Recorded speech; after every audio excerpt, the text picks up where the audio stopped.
আসসালামু আলাইকুম রহমতুল্লাহি ওয়া বারাকাতুহু। চলে আসলাম নতুন একটা রেসিপি নিয়ে আপনাদের মাঝে। খুবই সিম্পল উপকরণ দিয়ে সিম্পল একটা সবজি ভাজি।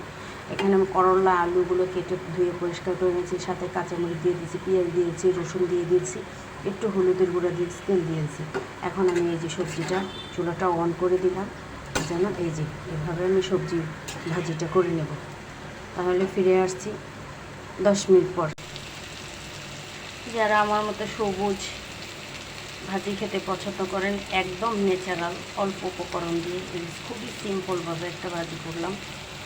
আমি এখন আপনাদের পরিবেশন করে দেখাচ্ছি। আসসালামু আলাইকুম রহমতুল্লাহি ওয়া বারাকাতুহু। দেখতেই পাচ্ছেন আমার করলা ভাজিটা কমপ্লিট হয়ে গেছে। প্লিজ কে কোথায় থেকে দেখছেন আমার চ্যানেলটাকে লাইক কমেন্ট করবেন, বেশি করে সাবস্ক্রাইবার করবেন, সবাই আমার জন্য দোয়া করবেন। আসসালামু আলাইকুম রহমতুল্লাহি ওয়া বারাকাতুহু। ফিরে আসবো নতুন আরেকটা রেসিপি নিয়ে আপনাদের মাঝে।